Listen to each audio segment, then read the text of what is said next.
Hello, folks. Thank you for joining. Um, if you can hear me, can you please go to the chat section and say, "Hey, Nick, we can hear you, we can see you." See if this, yep, there we go. Gotcha. Perfect. Alex, can we get a sound check from your side Hello. too? Hi, team. How are you doing? Yeah, fantastic.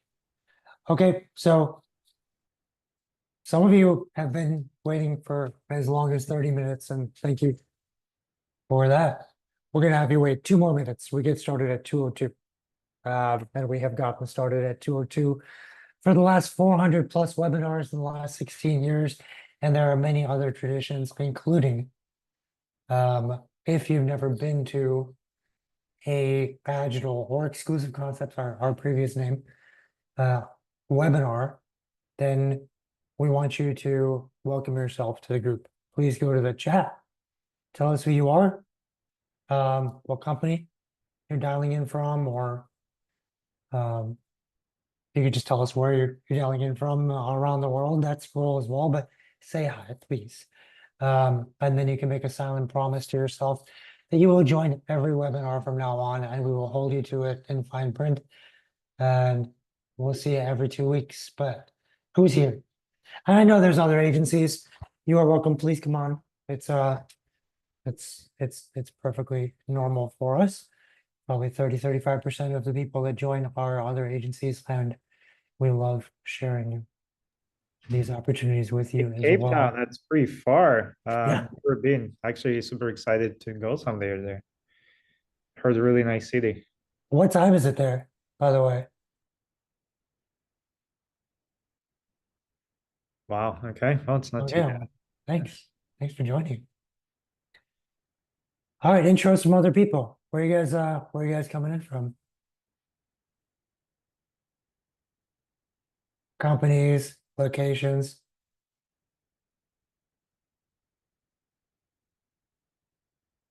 Got Jane from Nashville. All right. Hey, Jane, how are you? Got Donna from Miss Donna, I remember you from our last high noon webinar. How are you? Jennifer from Philadelphia. Either that or there's a town called Philip, which I'm just learning about right Isla now. Morada Keys. I love this. There's one of my favorite scuba diving centers is there in Florida. Oh, oh, really? In that area? Yeah, the Isla Morada dive shop. It's pretty cool. Amazing. We got Glenn from Netherlands, Britton from Chicago, Thomas, where in upstate New York? I'm from Rochester. Nazir Chaudhary from UK.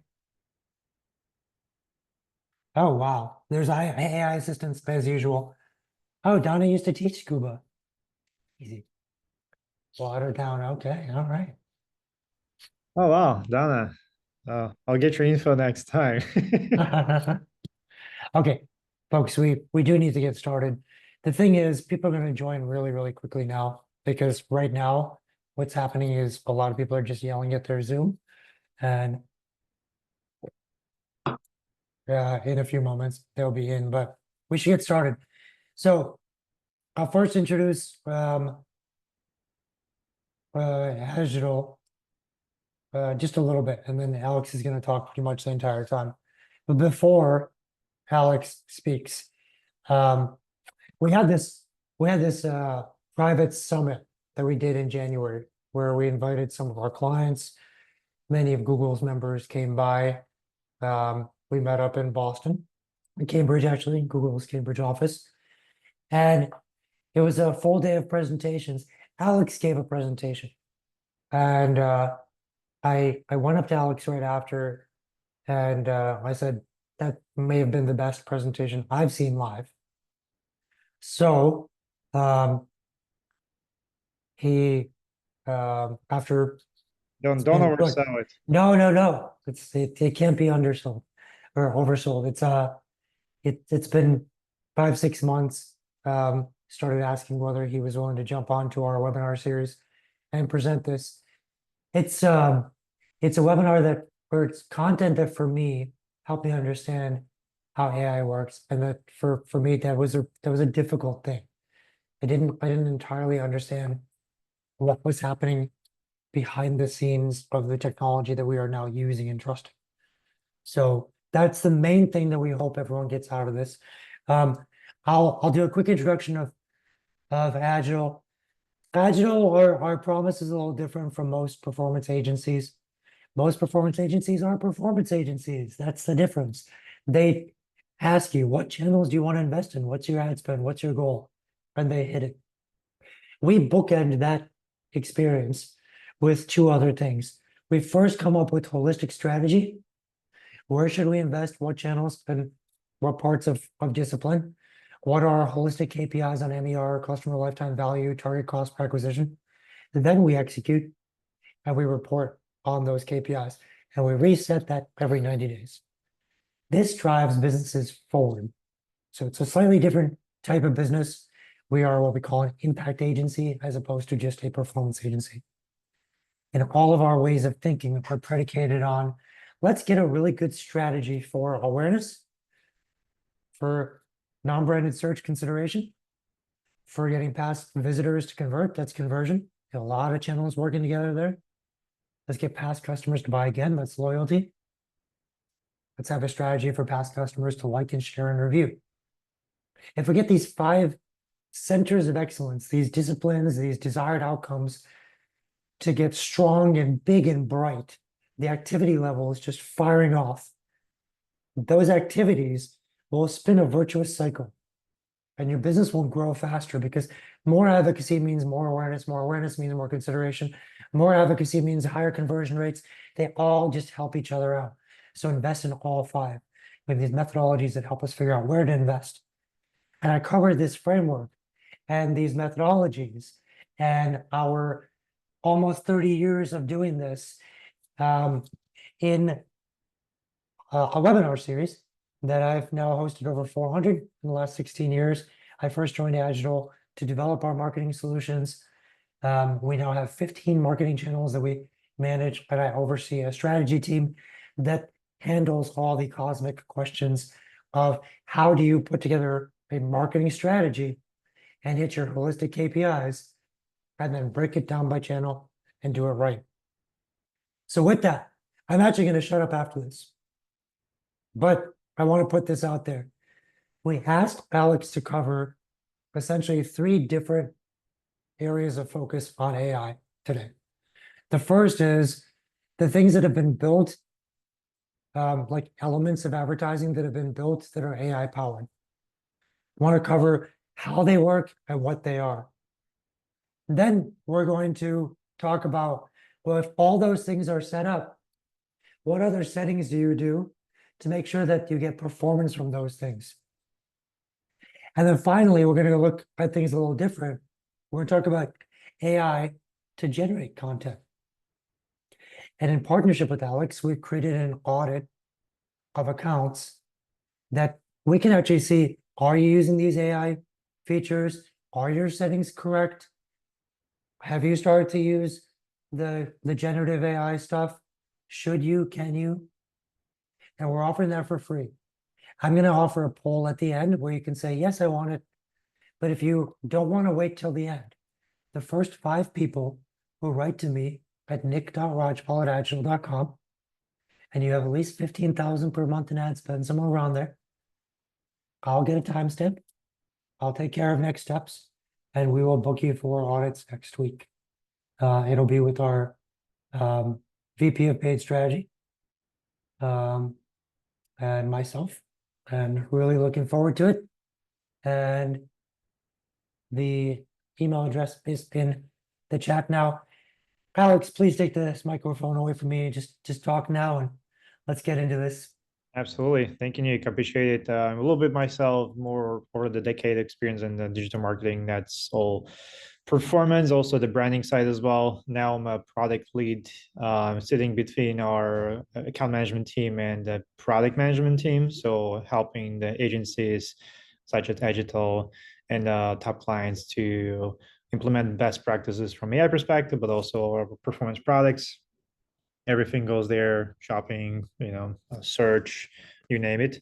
So outside of Google, been working on direct customers and top customers agencies. So I have some experience. If you have a question, feel free to ask them. I'm always candid in my response. So try to make sure all your questions are answered. And outside of Google, enjoy a little bit of some hobbies like motorcycle, scuba diving, and other stuff. So excited to talk to you. So today we're going to deep dive a little bit more of first of all, we're going to start from the understanding what it takes really to run and how the AI came to be really from the inception perspective, and what place Google does really play there, and then dive deeper in the end to our more performance products which I'm working on, and a little bit of our more like a brand awareness and YouTube channels there as well. So without further ado, let's take a look at this slide. So if you're not sure if you heard of this, but the Demis Hassabis is um, early 2010s, right? As a CEO of DeepMind, but from the childhood, I was pretty smart kid. So from UK, mathematical genius. I think chess grandmaster at age 8, right? So been really going for the chess and winning the championships. And at some point, he got really tired and bored of playing chess, so he started design an early age computer games. Right, one of them was like more like an early version of Farm Wheel, where you put in your farm, you build it up, and other people rate it. And he actually sold that game for a small fortune, and by age of 19, actually retired. So that's pretty bright and fast career there. But again, of course, being young person, he got pretty bored again, and then went to school to study neuroscience and computer applications to that. So how would you be able to apply what's happening in the human brain to the same computation abilities, right? And what he really discovered is that at that time we didn't have a system mimicking what's happening in our brain. So when he was studying the neuroscience, he found that hippocampus here is actually one of the most important part of our brain, which responds to a couple of things, but most importantly is reinforced learning. So when you're sleeping, your experiences combination of different neural paths, right? They bring some memories there, and then it's really the dreams you see. It's actually the brain is trying to figure out what are the important things to learn, what are the things need to be reinforced, right? So in comparison, mice only remember 17% of their time spent yesterday, where humans are like more like 90% of things that they remember. And so the reinforced learning is remembering what's and kind of making sure you do repeat things which are advantage to yourself from evolution perspective, right? And the second part is also it's a place where the dopamine or hormones of happiness is getting released. So if you're doing the right things, it will release that hormone and actually reinforce the learning again. So it basically gets you high, right? If you're doing the right things, and punishes you if you don't, if the other hormones. So dreaming while awake and getting high is that kind of what's responsible for.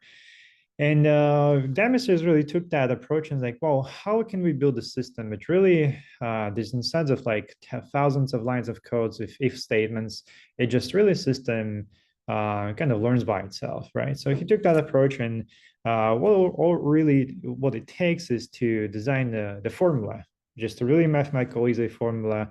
It could be A plus B plus C equals Y.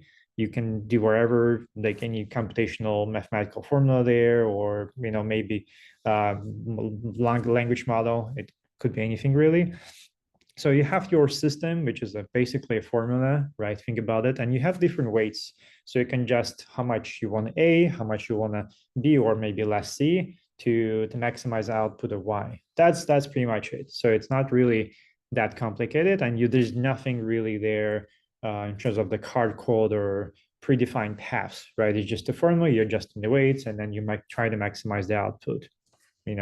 So you do that, and then you take an actions, you interact with the environment. Some of the things going to work out, some of the things will not work out, but the computer system will remember the ones and break it down silos and take a snapshots of the place where actually it happened successfully, right? So after taking action, observing environment, what happens, and after observation, it kind of repeats the process and fine tunes itself up until it becomes really better and better and better. That's pretty much the overall how each AI model is basically based. Is the system, you take actions, you observe what happens, and then you take observations and learn one more time on the loop, right? So going on the spiral back up.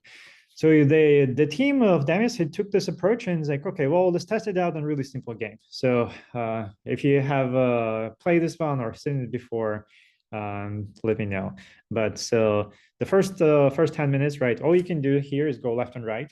So on the joystick on the lower part, and your goal is to hit those pixels on the top. And the more efficiently with less input, like the less you have to move your joystick basically on the lower part, and the more you have pixels hit on top. That's basically the end goal of it, right? Hit the most pixels with the less input required. If you don't have to move at all, that will be preferred, but of course that's not gonna how it works. So they put those first 10 minutes, it's every child can do that. It's really random luck. System just learns. It doesn't know how to do that. It tries, some things are successful, sometimes it misses, right? What happens then after 2 hours? So the system actually learned how to be flawless. It now predicts what's going to happen. It knows what are the more successful paths and so forth. So at this point, again, there's no hardcore involved.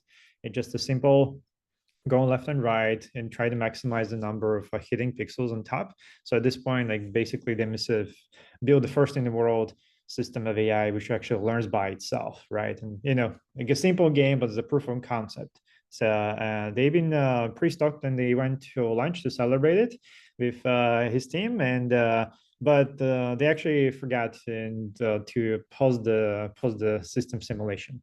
And once they came back from the lunch, so 2 hours later, what they discovered is not only the system is now perfect and flawless in terms of hitting, it learned the strategy how to make it even more efficient. So take a look here. It digs up the tunnel on the left so that it doesn't have to move at all, and the ball does it on its own job and hitting the pixels from the top itself, right? So it's even more efficient. So that's kind of the unexpected learnings from. Sometimes the AI system will be so much more efficient in a way we don't even anticipate this to be, right? Hence the term of black box, but it's really just a simple formula maximizing something, right? For the output, your ROI, your return on ad spend, like wherever that might be, the hitting that target. So, and the system kind of learns by itself, or it can be application for generative perspective, right? Maximize hitting answering your questions with analyzing your sentiment and so forth, right? And all this three-slide presentation back in the day in 2015 actually scored Demis $500 million, where our founders of Google actually acquired the company DeepMind, and it became our essential part of our brain labs right now. And then Demis actually runs the show from generative AI perspective for now, the Gemini. And independently of that, so we had also the TensorFlow, the different research teams like adjacent to that, working on AI perspective. And in 2017, Google released transformer network architecture, which is basically the blueprint from how you can create any AI system in the world. And the T as transformer, basically every time you see any new AI coming up, that's basically just built on that Google transformer network. GPT is a generative pre-trained transformer as well, right? So 99.9% of the system is actually built on that framework. So in a way that we've been pioneering the, pretty much develop the systems based from all AI perspective for a long time already. And then from 2017 is really start to focus more after development of the transformer network on making sure we are going to be AI first company. So integrating a lot of the stuff you might not been thinking about, but we already had a lot of the internal systems run on AI. It could be analytical AI, so such as Google Maps, for example, like predicts the traffic and so forth. Or Google Photos, or analyzing who is a person in that picture, mapping it out. So a lot of the stuff on the back end, I think we're more than 10 products you've been using for 10 years, which you've been using analytical AI, and simultaneously from generative AI perspective, which is what you hear now as a hype, right? So that is moreover from the BART and now the Gemini transformation. That's also the separate product, also different AI system. It is also based on the same large transformer network. So thinking back, right, is it just a hype or not? So that's a quite question sometimes you can hear from public. So thinking back in early invention of internet, right? Everyone thought this is just a hype, right? But then it became like the core foundation of how we basically operate on a daily basis, right? You know, we've been beating people to death with the mobile and how you have to make sure your website is optimized for mobile screens, and now everyone's taking it really seriously. But again, the mobile is here to stay. And the same thing with AI, right? So we do really think there's actually the transformational shift. It's here to stay. It's going to change the productivity, how we interact with the environment, or how we run our organizations, what we do as a consumers on a daily basis, right? So it's just a really transformational shift. We're just at the beginning of it, but it's really going to define the uh, how we operate the economy in the future. So it's here definitely to stay. It's not just a hype, right? And what we do see that from actually a lot of you who've been running Google Ads, 80% of you actually, in fact, are really using some of the features from AI perspective. So you're already doing that, and we do see great results from that. And of course, the performance products from Google AI perspective, helping you to achieve your business goals, right? So thank you for being a loyal partners of us. I think McKinsey did the research independently, so just kind of to analyze the market and where we are, and they find that um, of course, adoption is much higher right now from AI perspective, where it just began. People seems to trust in how it can help them from productivity perspective and their businesses, and actually 70% who adopt the AI technologies within their companies, their operations, they do see 28% up, at least 28% decrease in that numbers. Of course, varies in the cost, right? So you can be more efficient by adapting AI features. It doesn't have to be only the Google Ads, but also in terms of overall the landscape of different functionality from Gen AI perspective, analytical AI you can use, right? And that way, really, if you remember the automation days, it used to be the term, right? Many people have been skeptical about it because, been prompt to like, well, maybe it will replace my jobs and so forth, right? So it's kind of like early evolution of industrial revolution, basically, where people had the same fears. This is different, right? So AI is not meant to replace anyone. It's really is your multiplier, right? You're not really competing with AI. You're competing with other marketers by using AI technology, right? And then from our perspective, right, what we want to be really is your partner from that perspective, right? So the Google AI and yourself, your business, your outcomes, your objectives. Again, your objective is the same thing as that you see in simulations. The system, right, is the goal you're trying to hit, is that's what makes it successful. Like we're optimized for that goal, and basically AI becomes a multiplier for your business, right? So that's the way, that's a philosophy we want to go for, and really work with you from that perspective. And again, similar to that chart you saw, right? So you have your system, your objectives, right? So when we come and we're thinking about what are the different products from Google Ads perspective will help you make it successful from the AI side. So the first and foremost, like again, you have to have your system in place. You have to have your goal, what you're trying to achieve. Is that's the maximizing your growth oriented. You want to get as many leads or purchases as possible, right? Or you maybe oriented in efficiency. So wherever the goals are, that's you have to communicate. You have to make sure you have a correct measurement, or you're not missing any conversions. You're giving the system what we need to optimize for. That's dopamine, right? Any conversion happens, so that's how you get computers high. You get that conversion, that's a dopamine to the system. It will chase more and more of those conversions and make it within your efficiency targets, right? That's exactly the same thing from analytical perspective from AI side. So you have your goals, you have your measurement in place, then you really want to make sure, and this is widely many times disregarded, right? And not really paying attention from the public, from the marketing perspective. But your creative, what you deliver for the people is super important, right? So it's really tremendous part of the success is what people, when they does your ad resonate with them in the format, they like it. at the time, right? So like we would take care of how we kind of display ads at the right time for the right users, right? But also the messaging is important. So your measurement, your messaging, but also you got to make sure you don't limit yourself of really narrow targeting that as we all as marketers, guilty of thinking back in the day, I'm going to really go niche. I want to fine tune this different audience targeting to hit this specific or do the exact keyword match times, make sure I hit those specific target audience, but that's not necessarily going to help you anymore to scale, to really grow, right? There's going to be sometimes limiting there. So casting the white net it's also the game. I'm going to dive deep in that section a little bit more right now. But also once you have the steps, you have measurement, your creatives, make sure you're not limiting yourself and AI can help you to reach the right audience. Then you take in that steps and learnings and you evolve, right? One of my favorite examples, actually, really niche company, Dave's Doom Preppers, a shelf food company, right? So advertising for that audience. They had a problem of reaching a larger audience. They hit the bottleneck, how much more shelf food they can actually sell. So if using our performance products, right, of Performance Max in this example, so they analyzed that the top spenders or the top most loyal audience is actually the sale enthusiasts who are going for the long sale journeys, right? And then that was a really unexpected discovery from them. It's like, wow, okay, we should maybe pivot our business towards that audience. And then within a couple of months, they've been able to quadruple their business, right? So taking the learnings once you have it, and AI will help you to deliver for that most loyal audiences for the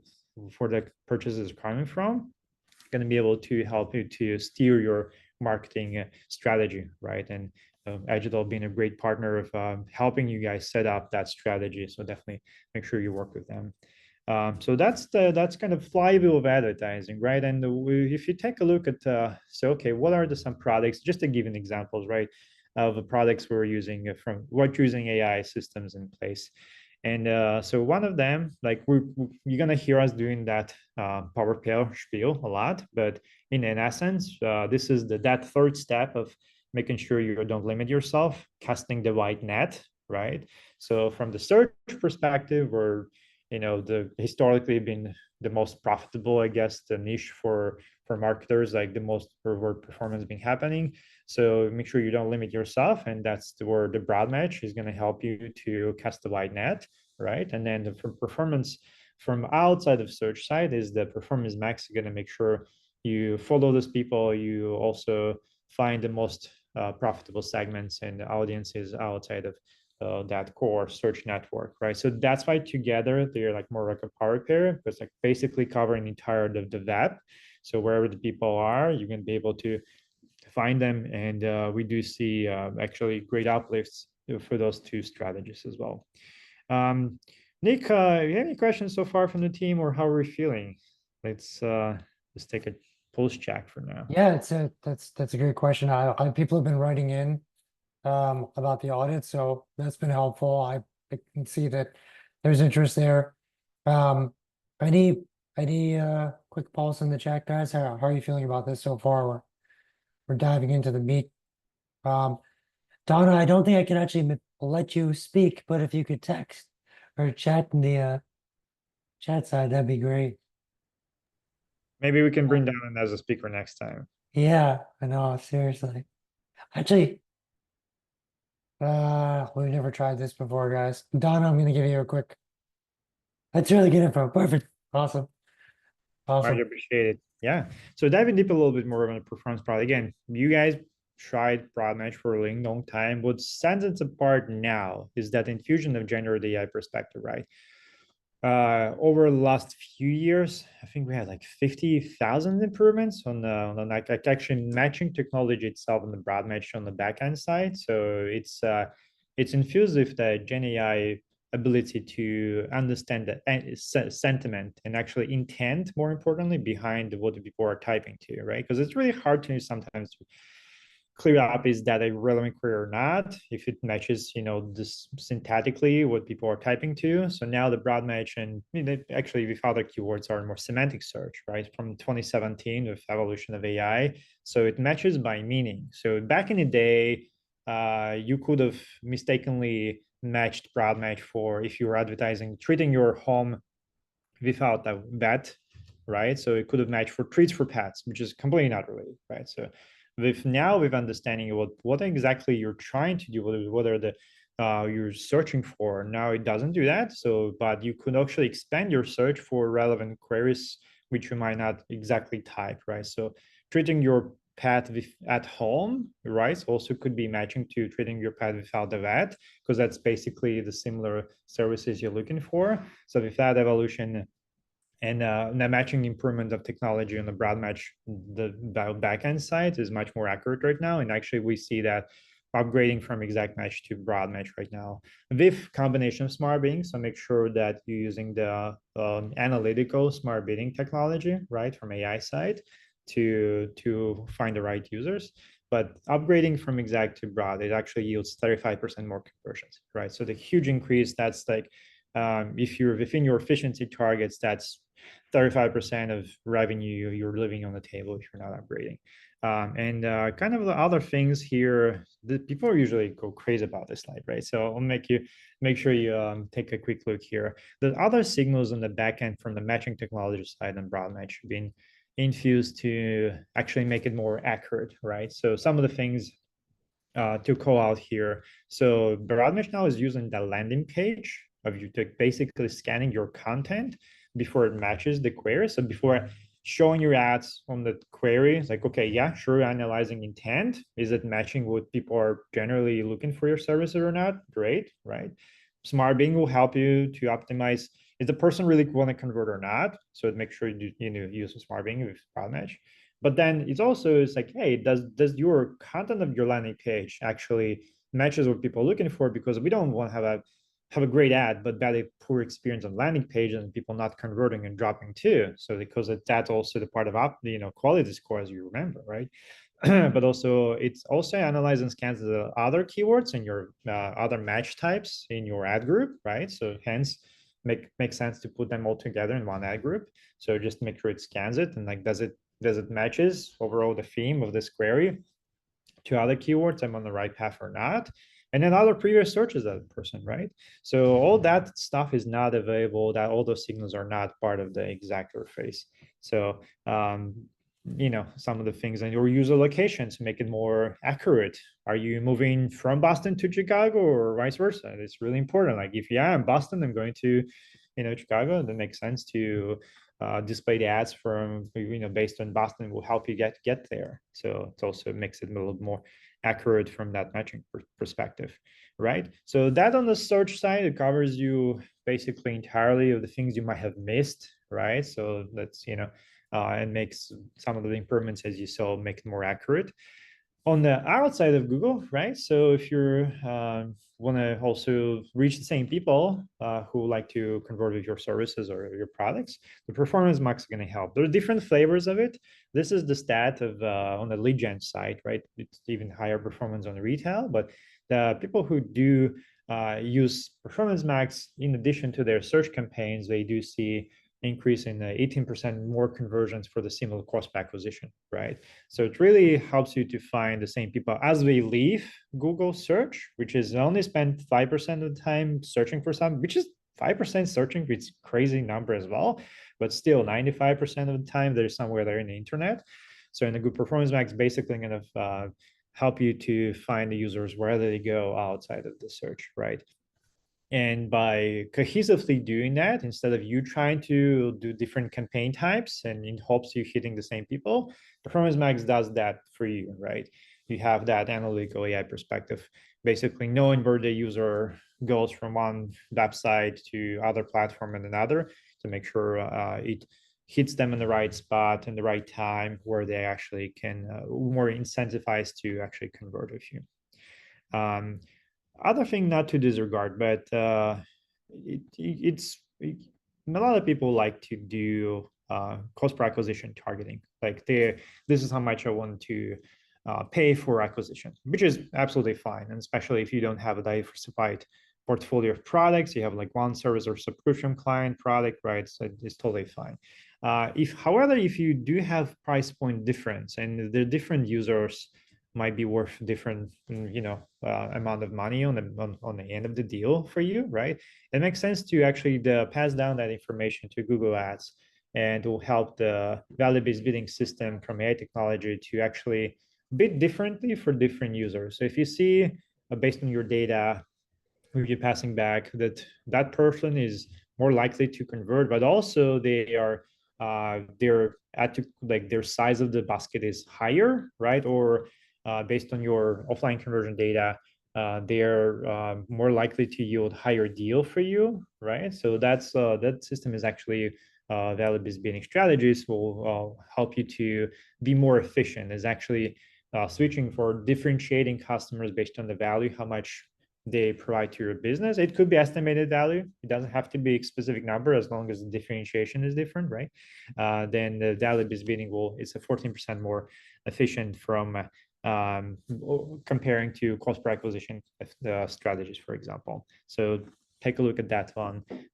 Agital can help you set it up if you're not being that leveraging that yet. And from the jumping a little bit more creative side, right? So it's always cumbersome and kind of how my ads are gonna look like. Like, am I you like leveraging right headlines, descriptions, and so forth. Now, when you building within like the new campaign, for example, within the Google Ads platform, right? That this is an example here. We're gonna have a conversational experience with the platform itself. So the Gemini, which is in the backend, powers this one. You can like, hey, help me to write the perfect copy, and you fine tune it. You have a conversation with this. You can actually go there and on the Performance Max, you can create custom images, right? It will help you to substitute your stock images, or you don't have any. So that will help you to bridge the gap if you're stuck on creative, or you want a little bit more customized copy, which resonates with people. So the AI technology, large language model, will help you to write that. So the conversational experience there is for you already. Before we transition to the YouTube part, right? So this is the kind of quick step. Again, I think we're gonna share the deck, right, Nick? If not mistaken. Yeah, a copy of the presentation and a copy of the deck. So like a recording plus the deck for everyone. Yes. Yeah, but this is a kind of high level things you should be doing from AI essential perspective, and definitely leverage the offering what Agital is providing you from the free checkups, right? Are you leveraging the right products or not? But this is essentials here. Again, this is the same like flywheel we check. You have the measurement side, you have the enhanced conversions, Google side by tag, are you assigning values or not, and so forth. The value-based bidding, it kind of goes into a little bit more detail. So take a look at this one, and definitely make sure you leverage this checklist and basically essentials. Yeah, just a quick. First of all, there's lots of great questions coming in, and um, folks, if you have a question, please try to put it in the questions and answer box just in case it gets lost in chat. Otherwise, Jennifer, if you could just let us know what website you advertise, so that you get a sense of maybe if it was the SEO or something else that's impacting your broad match. Holly will definitely get to the AI generative photos and copy question. Awesome stuff. So far, folks, we've covered elements of AI plus the settings. We're about to get into some of the gen content. But once again, we'll launch a poll at the end just to see who is interested in having us like actually look at your account. If we can't help anyone if we don't ask whether you're willing to be helped. And there's so much to activate here to take Alex's point about the Industrial Revolution. It's you can continue to create like boutique cars worth of advertising all day long, but AI is helping people learn things that they are only assuming right now or afraid to even test on their own, and finding ways to scale. And it really is a powerhouse of growth if used correctly, which is it's going to set a lot of people apart, those who activate and embrace. So it's not that the rest of Google Ads is not phenomenal, because it is. It's still bread and butter, but these aspects of AI, um, the sooner you become an expert or your agency uses their expertise towards managing with this, the sooner you're going to have a gap between you and your competitors, right? It's already starting to show up. So we have one last section, and then we'll get to these questions. Yeah, absolutely. Let's do it, and I'll try to address that as well.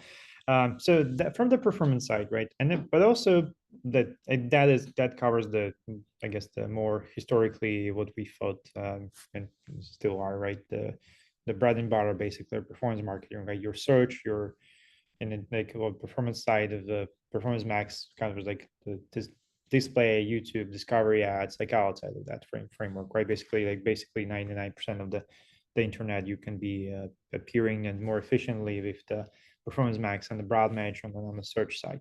So taking a step back, and then really actually, well, does it, but the user side could be anywhere, right? They're not just necessarily immediately would like to convert with you. So sometimes actually makes sense to build that momentum, build that funnel, first of all, right? And number two, search platform in the world is actually YouTube, right? It's not Bing, it's not outside of Google, it's actually YouTube, where the people are coming to search and discover not just videos, but the different product services. And how to is still the most popular term on search on YouTube, how to do things.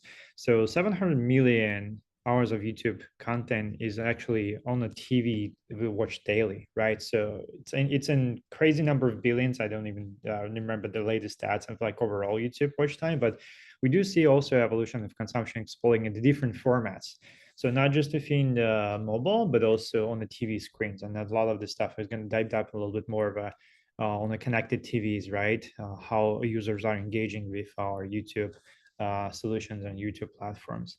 And you can see, so you have your increase in one platform, right? Connected TVs, but also at the same time, I think it's 70 billion views every day is happening on your YouTube Shorts, right? Which is an insane number. And then we see this. The last time I presented with Unique, it was 50. Now it's 70. So 130 increase in the use daily views on the Shorts. So we see the different formats as actually where people are engaging to. It's not just back in the day we had like that one format where people are going to the mobile. We also see that evolution and more of a large interest on YouTube side from the TV. And guess what? Now YouTube is actually, if you look at the streaming watch time across the devices for people above 18, YouTube is number one streaming platform, which is even now above Netflix, which is actually streaming on TV in terms of the watch time, right? So it's actually quite recently surpassed the Netflix, and from the connected TV perspective and streaming services, within streaming services is the number one platform, which are people engaging on their TVs, right? And not only they engage with it, but also because of the content resonates with them, they're more tuned to that one. It's more related who they are, and people watching the videos, of course, obviously what they like and the different settings, right, on TV here specifically. We do see that the YouTube is actually 33% higher than traditional TV when it comes to like actual efficiency in terms of driving your reach, bottom of the funnel engagement, right? So that actually helps you to build your brand more efficiently. And 30% of those viewers actually, of 18 plus, cannot be reached in any other streaming services, and 12% not even with TV platforms. So there's a lot of audience. If you're thinking about doing TV or you're doing a TV, actually you're leaving a lot of the table. 30 audience, basically you're not being able to reach with traditional media. And that's a lot of the consumers who are really engaged and ready to buy your products or services. So it's definitely a great place to to build awareness, right? And then also while building awareness, as you can see here, people are a lot more indifferent now, and they're ready to explore and experiment with different brands, right? They're much more price sensitive. They're thinking outside the box and discovering. So one of the third consumers, they if you are on the top of their awareness funnel when you present early, then they start considering that they're more likely to basically buy your brand later. And 48% of them are happy to switch the services or providers whenever it's a better deal, right? And your third three, that three x higher if you're part of their awareness stage of consideration. While they get to consideration part, you're going to be actually more likely to appeal to them if you remind about yourself, right? So it's important to be there to build the trust, build your brand equity, essentially on a upper part of the funnel, right?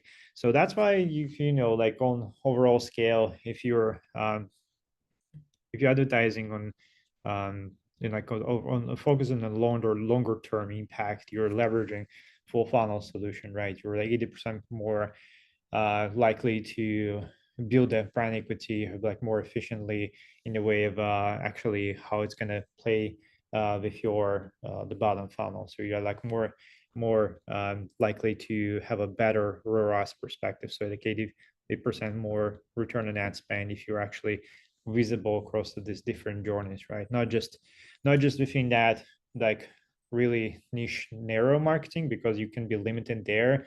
At some point you're going to hit the point of ceiling where you cannot grow. So that's why you have to be within the consideration awareness stage higher in the funnel to build that momentum. And if you're doing that, then your ROAS is much more efficient, like 84% of the time, what we found.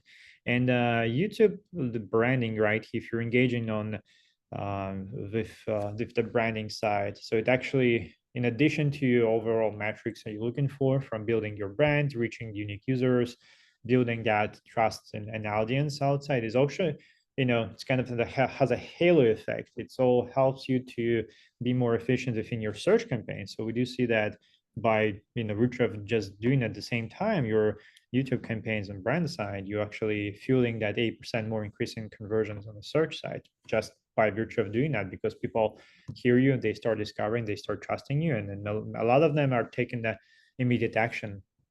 And we do see that YouTube has a lot of portion of assisted conversions, so 28% more than conversion assist, basically, if you're doing brand video. And if you're adopting the two or more different reach formats, right? So think about vertical video as well there. So then it's also drives 9% increase in the conversions on that side.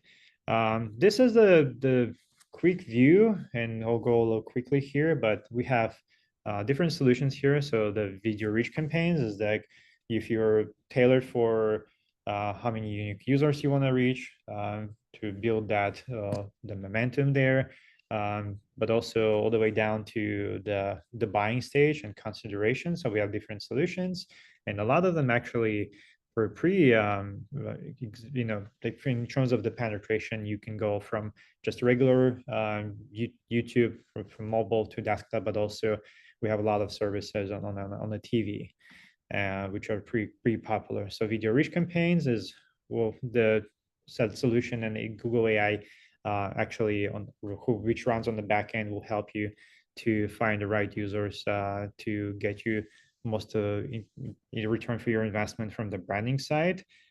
This is the different formats if you're leveraging all these formats together from the reach perspective, right? So skippable formats, the short content bumper ads. If you're discovering something, your ads could be showing there in feed, YouTube Shorts. So then your acquisition price is much lower. You're paying 42% lower cost per 1,000 impressions, right? So this is on the CPM basis. And from on the YouTube, well, from the TV screen side, right? Again, we established it's a leading streaming service on the connected TVs. We also have more viewership on screens than any other services, right? So it's like, so again, surpassing our close competitor there on the Netflix side. And these are different ways you can be buying YouTube reach, right? Getting your brand awareness in place, and like most traditional way, which you can, biddable format, it's on 40% of the times people watching on connected TVs. Select is the top content. Think about the Mr. Beasts of the world and different uh, high popular channels, which you can select and reserve run on those specifically. So a lot of the times, 70% of the times, people watching them on TVs. And then of course, you have a streaming service, which is YouTube standalone, really highly popular among the sport lovers, right? And 90% of the times is there on a connected TV. So it's a hugely popular in the sport networks. Yeah, so that's kind of the couple stats here. I'm gonna go really quickly here, but that over 10 million users on YouTube TV, right? So right now, so it's really becomes prominent right now how people are engaging and just within their daily basis, how they're watching the content, and gains a lot of popularity outside already established platforms of YouTube. So if you're doing all together, so if you reach also, the selecting TV, then you can be actually you can see 69% increase in your return on ads, return on investment. So that covers like the top part, right, of the funnel from YouTube. So awareness and consideration, but also have discovery demand gen campaigns, right? So where you can be more like closer to the funnel, helping your performance max campaign and search campaigns to be more efficient. The people who engage with YouTube, they actually twice likely to discover their brands on the YouTube from or when they are reaching that space of consideration, they can actually twice more likely to find yourself in YouTube versus say on our competitors like TikTok or Instagram, right? So that is a place you kind of have to be if you want to be discovered. And a lot of them actually, almost everyone, so 86% of the times, when they see your ads on YouTube, they're ready to take an action. So they actually more likely to go on your website directly or convert or reach out to you. So that's a place to be from making sure you have the demand. The people who are ready to take an action right now, you can be present with our demand gen campaigns. This is the different formats you can be there. So we have your discovery feed, which is basically Google News feed, where that your ads could be showing there within the sponsor section of your Gmail, your in feed on YouTube, in stream, well, before somebody else's videos running, or YouTube Shorts, right? Again, that's 70 billion daily views. You can be present there within your vertical video. And a lot of times, again, it's not as cumbersome as you think to create the video anymore. And there's a shared library in your Google Ads account, right, which you can leverage with your existing images formats to fine tune and then create your own vertical video, really popular, which you can create there. But also we start to infuse from an analytical AI perspective. This is example how video action campaigns and performance max campaign can automatically take your horizontal video and fine tune it to fit vertically, right? So that you're not missing on that billions of views for people who are watching content on the mobile. So that's an example of AI actually, seamlessly transforming your horizontal video to the vertical one. So yeah, it's only limited to our imagination what we can do from a Google AI perspective, but we really want to make sure you have the full view of full funnel approach from the brand awareness to consideration and also the performance side. And these are the different products you can use from the Google Ads AI perspective. Nick, let me know. How are you doing? Yeah, awesome, guys. There's so many questions that have come in, but this is my question for everyone real quick is we've talked about how this is one of the first webinars. We didn't want to get into depth on us presenting our ideas, but it made more sense for Alex to introduce these concepts. These are concepts that have been driving performance for our clients. We manage over $250 million worth of ad spend. And so many businesses, hundreds of businesses trust us at Agital to move them forward. We are skeptical of anything that comes out, right? We have to be. We have to look at the playbook that's been given to us and see what we want to keep, what we want to throw out, what we want to test, what we want to kind of iterate on. But these AI-based tools have become part of the winning formula, even if we didn't think they would when we first started, to be fair. Or like Alex said, we were afraid of what it would mean for us. But harnessing it is like taking a car to the next level. Like you cannot build a car without the best technology anymore. And the same thing applies now when you're running your ads. You just need to get the edge. It's right there available to you. So again, we're going to run this poll now for the first time. If you have a Google Ads account, so you're maybe not an agency, then even if you're not quite sure about if you have the ad spend level, that's okay. You say yes, and we'll figure things out. But you get a good check of about 30% of our analysis is focused on AI, right?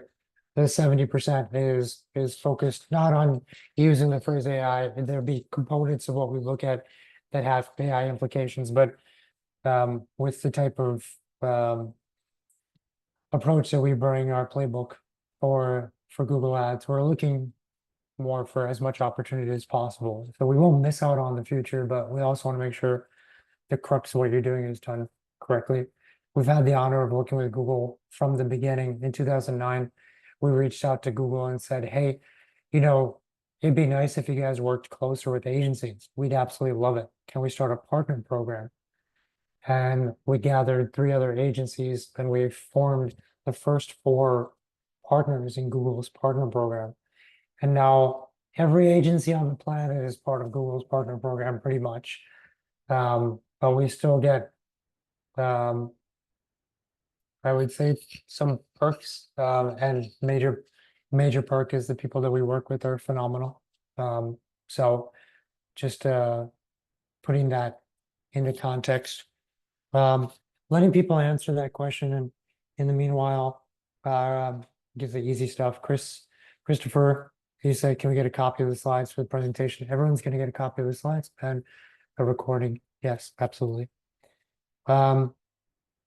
Phil asked a question that was similar to Silvana's. Why is a lot of the data kind of pulled? 2000. All the data is fresh, by the way. So if Okay. some sites are not saying it's 2024, don't be alarmed. But all the teams actually ensuring that all our external asks, external claims are actually up to date. So if it's if I didn't update the slides, apologies, but all the data is fresh. Performance is still great. So we actually, from Performance Max and Broad Mesh side, recently rerun the study on the back end of Product Mesh side. We still see the strong performance, right? So 18% increase on the Performance Max for lead gen, 25% on the retail side, 35% Broad Mesh.